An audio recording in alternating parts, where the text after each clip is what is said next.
혹시 여러분 누군가가 여러분에게 아주 친절하게 대하면 어떤 반응을 보이시겠습니까? 아마 그 상대가 누구냐에 따라서 조금씩 우리의 반응은 달라질 수 있을 것입니다. 얼굴이 아주 온화하고 환한 미소를 지으면서 친절하게 베푸면 대체로 의심 없이 그 친절을 받아들이죠. 아, 저 사람 친절한 사람이구나. 그러다가 사기당하는 경우가 종종 있죠. 그런데 친절을 베푼 사람이 좀 울긋불긋하고 덩치가 좀 있고 그러면은 혹시 하는 생각을 가지죠. 어떤 의도로 우리에게 친절을 베풀까 의심하기도 하고 또 그 의도하는 바가 무엇인지 궁금해하기도 할 것입니다. 2005년도에 개봉한 영화가 하나 있습니다. 친절한 금자씨라는 영화입니다. 지금은 활동을 하지 않는 이영애 씨가 주인공으로 나오는 영화입니다. 이금자라는 여인의 복수극입니다. 그래서 친절한 금자씨라는 것은 금자라는 이름을 가진 여인이 있는데 이 여인이 친절했기 때문에 붙인 앞에 수식어입니다. 그래서 영화 제목을 친절한 금자씨입니다.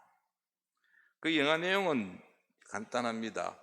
20살에 무명을 쓰고 그리고 감옥에 들어갑니다. 그래서 13년 동안 감옥 생활을 하는데 그 13년 동안 감옥 생활하는 가운데에 자기와 함께 있는 주변 사람들에게 아주 친절하게 대해줍니다. 그래서 그 감옥에 있는 간수라든지 다른 죄수들이 이영애 씨를 보고 이금자 씨를 보고 아우 친절하네요 하고 그 친절에 반하죠. 그리고 13년 후에 이제 이 이영애 씨가 이금자 씨가 이제 만기가 돼서 출소를 하는데 그때 감옥에서 함께했던 죄수들 이금순 씨에게 금자 씨에게 이렇게 뭡니까 좀 친절을 바랐던 사람들이 이제 이영애 씨를 도와줍니다. 그래서 이영애 씨가 이금순 씨죠, 이금자죠. 예, 이 이금자가 복수하는 데 도움을 줍니다. 무슨 이야기냐면요, 이 이금자라는 이 주인공은 13년 동안 감옥 생활하는 가운데 주변 사람들이 친절을 베풀었는데 그 친절이 그냥 친절이 아니었고 목적이 있는 친절이었다라는 것입니다. 나름대로 계산을 가지고 한 친절이었다라는 것이죠. 이런 이야기가 있습니다. 웃음 속에 칼이 있다. 얼굴은 웃는데 미소를 짓는데 그 마음에 칼을 품는 경우들이 있습니다. 그래서 웃는 얼굴을 보고 우리는 쉽게 판단하거나 또는 결정해서는 안 된다라는 이야기죠. 제가 지금 설교를 시작하면서 이렇게 좀 이야기를 하는 이유는 오늘 우리는 성령의 9가지 열매 중에서 5번째 열매를 좀 살펴보고자 합니다. 사랑과 희락과 화평, 오래 참음, 이 4가지, 4번째, 다음 5번째 열매가 자비입니다. 자비. 근데 정확하게 표현하면은 자비라기보다는 친절이라고 표기하는 것이 더 나을 수 있습니다. 국어사전에 보면 자비를 무엇이라고 정의하고 있느냐면 어려운 사람을 사랑하고 가엾게 여기는 것이라고 말씀하고 있습니다. 거의 모든 종교에서 이 자비를 주요 미덕으로 간주하고 있고 특별히 우리 저기 있는 범어사 불교에서는 이 자비를 아주 많이 강조하고 있죠. 그런데 성경에서도 자비 언급하고 있습니다. 하나님은 자비의 하나님이시고 하나님의 자비가 있기 때문에 우리가 오늘 이 시간에 주님 앞에 나와서 예배 드리고 또한 성경은 우리에게 주변 사람들에게 자비를 베풀라고 성령의 열매의 한 5번째로 언급하면서 우리는 자비라는 열매를 풍성히 맺는 삶을 살아야 한다라고 말씀하고 있습니다. 이 자비라는 단어가 헬라어로는 크레스토네스라는 단어입니다. 크레스토네스, 자비와 관용을 베푸고 온유하고 친절, 이런 의미가 있습니다. 다른 사람의 필요를 알고 그 필요를 채워주는 것이 크레스토네스입니다. 상대방의 태도에 상관하지 아니하고 선하게 대하는 것, 우호적인 태도를 취하는 것을 우리는 자비라고 말하고 있습니다. 구약에서는 이 단어를 은총이라는 단어로 표기하고 있습니다. 그래서 오늘 읽었던 사무엘하 9장에도 보면 은총이라는 단어가 3번 나옵니다. 1절에 나와 있고 3절에 나와 있고 7절에 보면 은총 이랬는데, 그 은총이 우리 신약 성경에서는 자비, 친절과 똑같은 의미의 단어라는 사실입니다. 이 자비라는 단어가 신약 성경에 여러 번 나오는데, 이 클레스토네스라는 단어는 10번 나옵니다. 바울 서신에만 기록되어 있는 단어입니다. 대표적인 단어가 나오는 성경 구절이 로마서 11장 22절입니다. 로마서 11장 22절 말씀 같이 한번 읽어보겠습니다. 시작. 그러므로 하나님의 인자하심과 준엄하심을 보라. 넘어지는 자들에게는 준엄하심이 있으니 너희가 만일 하나님의 인자하심에 머물러 있으면 그 인자가 너희에게 있으리라. 그렇지 않으면 너도 지키는 바가 되리라. 아멘. 그런데 자비란 단어는 안 보이죠? 한글에서는 자비란 단어가 없습니다. 여기에서는 이 클레스토네스를 인자로 번역하고 있습니다. 인자, 죄인들을 향한 하나님의 은혜로운 태도, 행위를 가리키는 것이죠.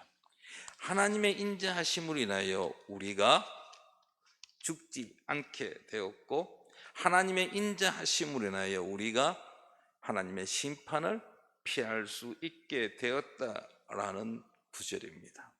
하나님의 인자하심, 하나님의 자비로움. 자비는 하나님의 근본적인 성품 중에 하나입니다. 이 자비는 우리의 힘으로 만들어지는 것이 아닙니다. 여러분, 초등학교 이전에 유치원 다니고, 초등학교 6년 다니고, 중학교 3년, 고등학교 3년, 대학 4년, 그 이후에 여러분들 석사, 박사 학위를 받는다 해서 자비의 사람이 되느냐? 그런 사람 없습니다. 어떻습니까, 여러분들? 공부 많이 한 사람이 자비로운 사람입니까? 공부 많이 한 거하고 자비로운 거하고 전혀 거리가 멀죠. 자비라는 것은 내가 얻고자 한다고, 내가 노력하고, 내가 수고하고, 내가 공부한다고 해서 얻어지는 성품이 아닙니다. 성령 하나님께서 우리와 함께 하실 때 우리 속에 저절로 생겨나는 것이 자비라는, 친절이라는 성품입니다. 그래서 지금 사도 바울이 성령의 9가지 열매 중에 하나로 이 자비를 우리에게 소개하고 있다라는 것이죠. 우리에게 자비를 베푸신 하나님께서 우리가 그리스도인으로서 자비, 이 친절한 열매를 맺기를 원하신다라는 것입니다. 다르게 표현하면 우리가 이 땅에서 교회 안에서뿐만 아니라 교회 바깥에서도 친절한 그리스도인으로 살아가기를 원하신다라는 것입니다. 어떤 불순한 의도를 가지고, 목적을 가지고 친절을 베푸는 것이 아니라 아무 조건 없이 언제나 친절한 자로 살아가기를 원하십니다. 성경에 등장하는 인물 가운데 친절을 베풀었던 사람 중에 한 사람이 오늘 읽었던 본문에 등장하는 바로 다윗입니다. 우리가 읽으면서 은총이라는 단어도 보았듯이 다윗이 은총을 베푼 이야기입니다. 다윗의 친절을 잘 보여주고 있는 본문이 오늘 읽었던 사무엘하 9장입니다. 여러분도 알다시피 다윗은 왕이 되기 위해 오랜 세월 동안 힘들고 어려운 생활을 했습니다. 고난과 역경을 극복하고 이스라엘의 왕이 되었습니다. 어느 정도 왕권이 확립되어지고 전국이 안정되어지자 그는 개인적으로 한 가지 일을 처리하였습니다. 그것은 바로 전임 왕이었던 사울의 후손들을 찾는 것이었습니다. 특별히 그가 찾은 사람은 요나단의 자녀들이었습니다. 왜냐하면 다윗이 왕이 되기 전에 그가 도망치던 삶을 살 때에 요나단과 맺었던 약속 때문이었습니다. 그가 왕이 되기 전에 사울 왕에게 쫓기는 신세로 도망자의 모습을 보였을 때에 그때 알다시피 요나단은 다윗을 도와주었습니다. 다윗은 요나단의 도움을 받으면서 그와 하나의 약속을 했습니다. 그 약속 내용이 사무엘상 20장 42절입니다. 제가 이 말씀을 읽어보겠습니다. 요나단이 다윗에게 이르되 평안히 가라. 우리 두 사람이 여호와의 이름으로 맹세하여 이르기를 여호와께서 영원히 나와 너 사이에 계시고 내 자손과 내 자손 사이에 계시라 하였느니라 하니 다윗은 일어나 떠나고 요나단은 성읍으로 들어가니라. 요나단은 당시 사울 왕의 아들 왕자였습니다. 다윗은 도망자였습니다. 그런데 요나단이 다윗에게 자신의 후손을 부탁합니다. 그는 자기가 왕이 되지 않을 것을 알고 있었습니다. 하나님의 뜻은 다윗에게 뜸을 알았기 때문에 다윗에게 부탁합니다. 네가 왕이 되면 나중에 우리 후손들, 우리 자녀들을 좀 책임져 줬으면 좋겠다. 그래서 다윗이 오케이 했습니다. 그래, 알겠다. 그리고 이제 세월이 흘러서 왕이 되었습니다. 정치적 안정을 누리게 되었습니다. 다윗은 요나단과의 약속을 기억하였고 그 약속을 지키기 위하여서 사울의 후손을 찾았습니다. 그 결과 다윗은 시바를 통해서 머비보셋의 존재를 알게 됩니다. 요나단의 아들 머비보셋. 그래서 다윗이 그 머비보셋을 불러서 친절을 베푸는 이야기가 사무엘하 9장의 내용입니다. 그런데 이 다윗의 친절은 의례적이고 형식적인 친절이 아니었습니다. 여러분, 요나단은 죽고 이미 없습니다. 다윗이 어떻게 하든지 간에 크게 문제가 되지 않습니다. 그럼에도 불구하고 다윗은 이 머비보셋에게 아주 친절한 모습을 보여줍니다. 그래서 오늘 읽었던 본문에 보면 은총을 베풀리라는 단어를 무려 3번이나 다윗이 반복하고 있습니다. 사람들 앞에서 내가 은총을 베풀겠다고 하고 있고 시바에게 말을 하고 있고 그리고 마지막에 머비보셋에게 내가 은총을 베풀겠다, 내가 친절을 너에게 다하겠다라고 말씀하고 있는 것입니다. 3번이나 반복되어졌다는 것은 다윗이 머비보셋에 대하여 얼마나 친절을 베풀고자 하는지를 잘 보여준다는 것이죠. 입에 바른 친절이 아니라 진정 그 다윗의 마음 깊은 곳에서 우러나오는 진정한 친절을 베풀겠다는, 진실함이 있는 친절을 베풀겠다라는 말씀입니다. 그럼 다윗이 머비보셋에게 어떤 친절을 베풀었을까요? 그 내용이 7절입니다. 7절 말씀 한번 보기 바랍니다. 7절. 다윗이 그에게 이르되 무서워하지 말라. 내가 반드시 내 아버지 요나단으로 말미암아 네게 은총을 베풀리라. 내가 내 할아버지 사울의 모든 밭을 다 네게 도로 주겠고 또 너는 항상 내 상에서 떡을 먹을지리라 하니. 아멘. 여기에 다윗이 머비보셋에게 베푼 친절 2가지가 나옵니다. 첫 번째 친절은 머비보셋에게 사울의 전 재산을 돌려주었다라는 것입니다. 사울은 요나단과 함께 블레셋과의 전투에서 사망했습니다. 전사했습니다. 그리고 사울 왕의 뒤를 이어서 왕이 된 이스보셋도 배신한 2 신하에 의해서 암살당하였습니다. 따라서 사울의 재산이 누가 주인이 될 것인가 알 수 없는 상황이었다는 것이죠. 흔히 말하는 사울 재산을 물려받을 수 있는, 누군가 물려받아야 되는데 주인 없는 재산이라는 것이죠. 사울의 재산은 주인이 없는 재산입니다. 다윗이 이 재산을 차지한다고 해서 누가 시비를 걸 수가 없습니다. 왜냐하면 다윗은 알다시피 사울 왕의 사위입니다. 내가 사위이기 때문에 이 재산 내가 가져가겠다라고 했을 때 누가 거기에 대해서 이러쿵저러쿵 말할 수 있겠습니까? 그리고 다윗이 이스라엘의 왕이었습니다. 왕이 나서서 내가 차지하겠다라고 한다면 누가 거기에 나와서 안 돼요, NO! 라고 말할 수 있겠습니까? 그런데 다윗은 그 사울의 전 재산을 포기합니다. 그 모든 재산을 무비보셋에게 넘겨주었다라는 것입니다. 단 한 평의 땅도 차지 아니하고 모든 땅을 무비보셋에게 돌려주었습니다. 여러분, 결코 작은 재산이 아니었을 것입니다. 사울은 왕이었기 때문에 모르긴 해도 상당한 부를 축적했을 것입니다. 충분히 욕심낼 만한 아마 재산이었지 않았나 싶습니다. 그러나 다윗은 포기했습니다.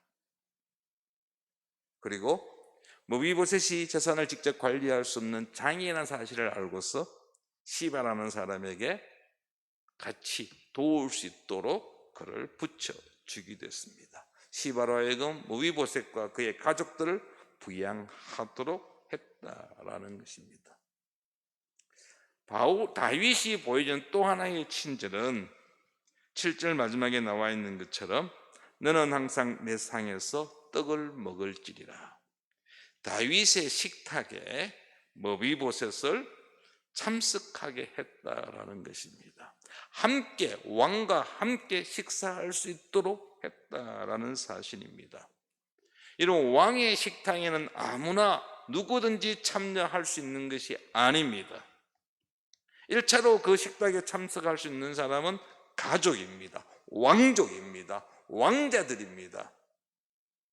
그 다음에 그 식탁에 참석할 수 있는 사람들은 왕의 최측근입니다.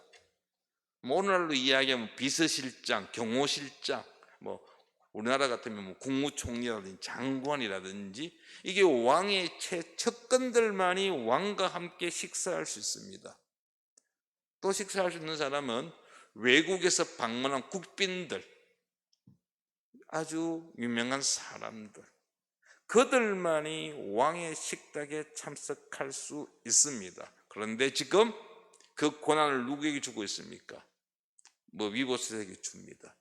너는 앞으로 나와 함께 밥 먹을 것이다. 식탁에 같이 식사할 것이다 라는 것입니다.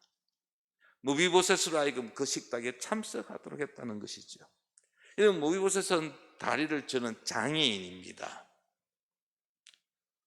아직까지도 우리가 좀 그런 모습들이 있는데, 여러분 가정에 가족들 중에 장애가 있으면 어떤 태도를 보이죠? 가능하면 숨기려고 하잖아요. 내놓지 않으려고 합니다.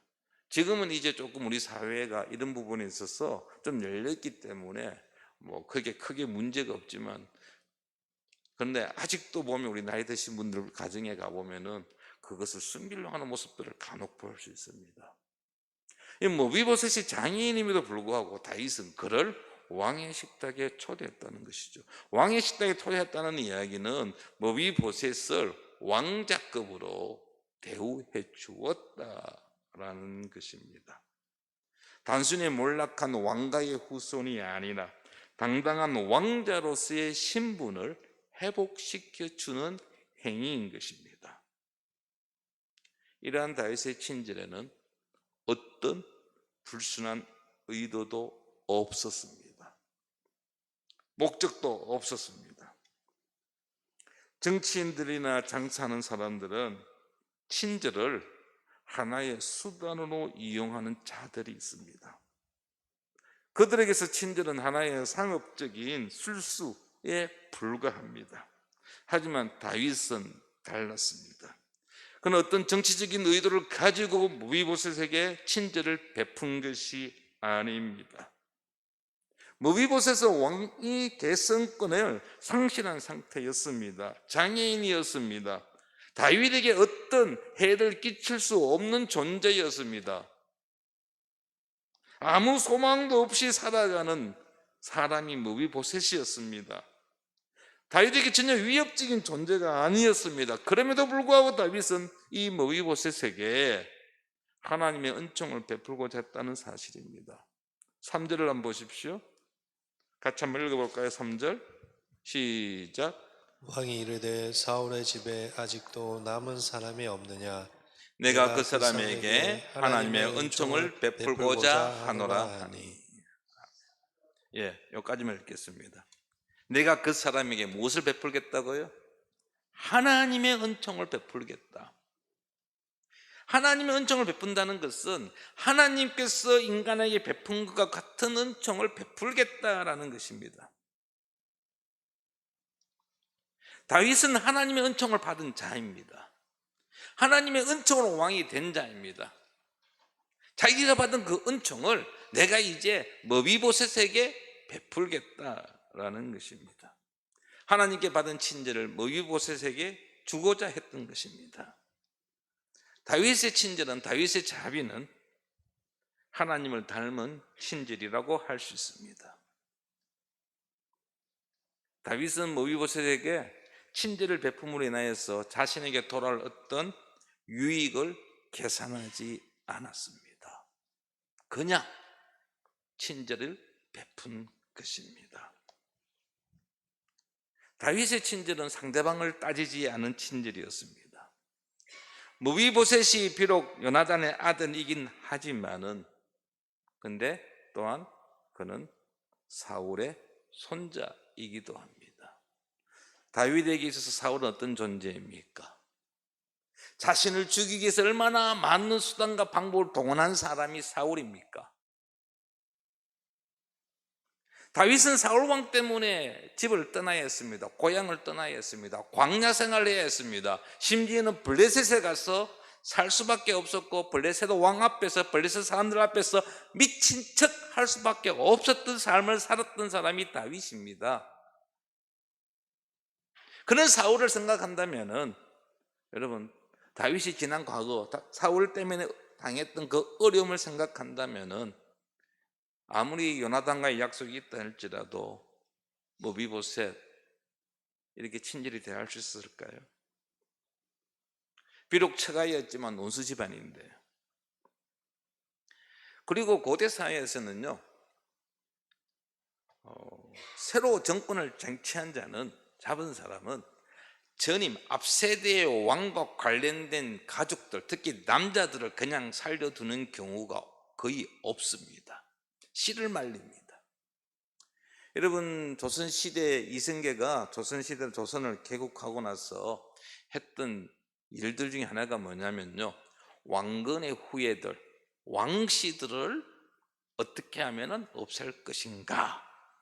그래서 배에 태워서 섬으로 모아서 가다가 배를 침몰해서 수많은 왕씨들을 죽이기도 했습니다. 이것은 왕권을 강화시키기 위함이었습니다.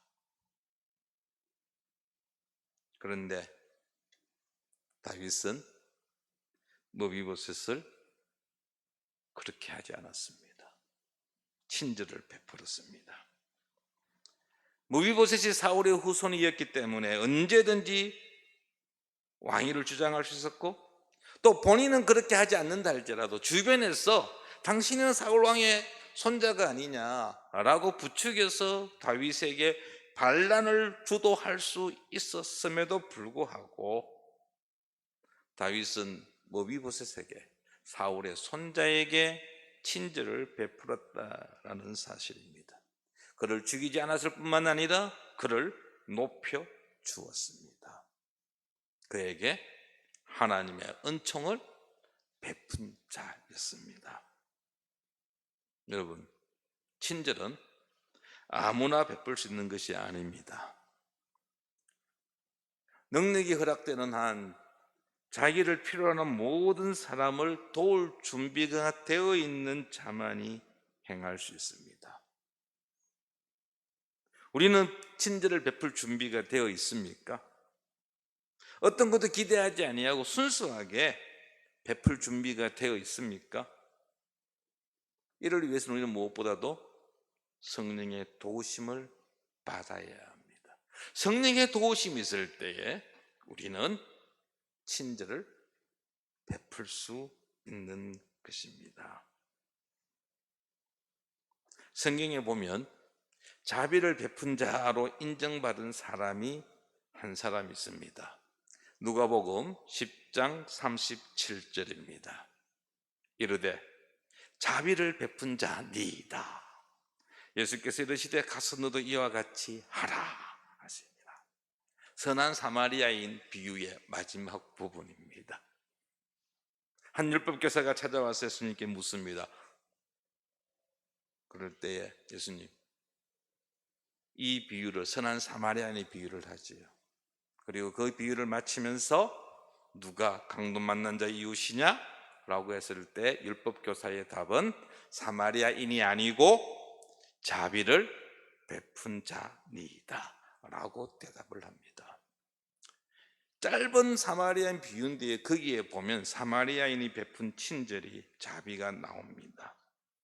강도 만난 사람을 돌봐주는데 먼저 자신이 가지고 있던 기름과 포도주를 제공합니다. 포도주를 제공한다는 것은 강도 만난 자가 힘을 다시 얻도록 하기 위함이지요. 기름은 상처를 치료하기 위함입니다. 자신이 가지고 있는 모든 것을 털어가지고 강도 만난 자를 도와주었습니다. 그리고 주막으로 가는데 강도 만난 자가 혼자서 걸어갈 수 없었기 때문에 짐승에다가, 자기가 탔던 짐승인지 아니면 끌고 가는 짐승인지는 뭐 성경에 안 나와 있기 때문에 모르겠습니다만 어떤 짐승에 태워가지고 주막으로 갑니다. 그리고 그 주막에서 치료합니다. 숙박비도 대신 지불합니다. 그러면서 이 사마리아인이 떠나면서 주막 주인에게 이야기하죠. 네, 갔다가 다시 돌아올 텐데, 지나가는 게 다시 올 테니까 이 사람 좀 잘 치료해 주십시오. 이 사람 치료할 때 들어가는 돈, 경비 내가 다시 지불하겠습니다 라고 말하고 떠납니다. 친절은 말로 하는 게 아니죠. 친절하기 위해서는 우리의 지갑을 열어야 합니다. 우리가 희생해야 합니다. 나의 것을 내주지 않고서는 결코 우리는 온전한 친절을 베풀 수가 없습니다. 성도 여러분, 우리는 우리 주변 사람들에게 친절한 자로 인정받고 있습니까? 우리는 우리의 이웃들에게 얼마나 친절하게 대하고 있습니까? 친절한 동정은 철문으로도 들어간다라는 말이 있습니다. 이 이야기는 친절은 아무리 무뚝뚝한 사람이라도 전달되어진다라는 뜻입니다. 우리가 진심으로 친절을 베풀 때에 상대방의 마음을 열 수 있습니다. 지금 우리가 11월 추수감사절을 앞두고 추수감사절 때 우리의 주변에 예수님을 알지 못한 자들 또는 과거에 교회를 출석했던 자들을 초청하는 축제를 계획하고 있습니다. 코로나 때문에 제대로 우리가 만나지 못했던 사람들 다시 연락을 하고 만나게 될 것입니다. 그런 수고를 해야 되겠죠? 그때 우리가 좀 친절하게 그들을 대할 수 있기를 바랍니다. 왜 나한테 친절하지? 상대방이 우리의 그런 친절에 대하여 의심한다 할지라도 우리는 그들을 친절하게 대해야 할 것입니다. 너 나 교회 가게 하려고 나한테 친절하지? 라고 반응을 보인다 할지라도, 야, 네가 아무리 친절해봐라 내가 다시는 교회 가나? 라는 반응을 보인다 할지라도 우리는 그들이 교회에 오든 오지 아니하든 우리의 초청을 받아들이든 받아들이지 않든 우리는 그들에게 친절을 베풀어야 합니다. 자비한 자가 되어야 합니다. 골로새서 3장 12절 말씀에 보면 그러므로 너희는 하나님이 택하사 거룩하고 사랑받는 자처럼 긍휼과 자비와 겸손과 온유와 오래 참음을 옷 입고 라고 했습니다. 자, 말씀을 다시 한번 잘 보십시오. 하나님이 택하사 거룩하고 사랑받는 자입니다. 누가 하나님이 택하시고 거룩하고 사랑받는 자이죠? 우리입니다. 예수님을 믿는 우리가 하나님께서 택하신 자이고 거룩하고 사랑받는 자입니다. 그는 어떻게 옷을 입어야 된다고요? 여러 가지가의 품성이 나오죠. 긍휼과 자비와 겸손과 온유와 오래 참음을 옷 입고 라고 했습니다. 우리가 옷 입어야 될 것, 우리가 갖춰야 될 품성 중에 하나가 자비입니다. 친절입니다. 예수 그리스도인 이꼬르라고 했을 때 뭐 사랑 이렇게 있었지만은 그 중에 하나가 무엇이냐면 바로 친절입니다. 예수 그리스도를 믿는 자가 여는 가게 친절합니다. 가게여야 합니다. 예수 그리스도를 믿는 자의 모습 중에 친절이 있어야 합니다. 우리는 친절 그러면 서비스업을 생각합니다. 서비스업. 왜냐하면 친절하지 않는 식당 손님들이 안 옵니다. 친절하지 않는 가게 손님들이 가지를 않습니다. 오히려 손님들의 발을 끊게 만들기도 합니다. 서비스업의 친절은 어떻게 보면은 친절한 금자씨의 친절입니다. 의도를 가진 친절이 있죠. 그러나 우리는 달라야 합니다. 우리의 친절은 그렇지 않아야 합니다. 그리스도인이기 때문에 믿지 않는 자들에게 당연히 보여주어야 할 모습이고 태도입니다. 상대방이 우리를 어떻게 대하든지 상관하지 아니하고 우리 얼굴에서 미소가 떠나지 않고 말투, 말 하나하나에 친절을 담아서 내뱉을 수 있는 그런 삶, 그런 삶이 바로 친절한 자의 모습입니다. 우리가 이 땅에서 그리스도인으로 보여주어야 될 모습입니다. 하나님을 닮은 친절은 풍성하고 자기 희생적입니다. 영원합니다. 우리의 친절은 결코 헛되지 않을 것입니다. 친절함을 통하여서 하나님의 자비하심을 보여주는 우리 모든 성도들 되기를 바랍니다. 특별히 믿지 아니하는 자들이 우리의 친절을 통하여서 하나님의 자비하심을 경험하는 놀라운 역사들이 매일매일 매순간 일어나기를 바랍니다. 우리 주변의 사람들이 우리의 친절한 모습을 보면서 그 친절을 인정하고 소문낼 수 있기를 바랍니다. 팔성정 교회 친절한 교회야. 친절한 교회야. 우리 이 지역에 살고 있는 주민들에게 인정받는 친절한 교회로 인정받는 귀한 교회, 귀한 성도들 되기를 축원합니다.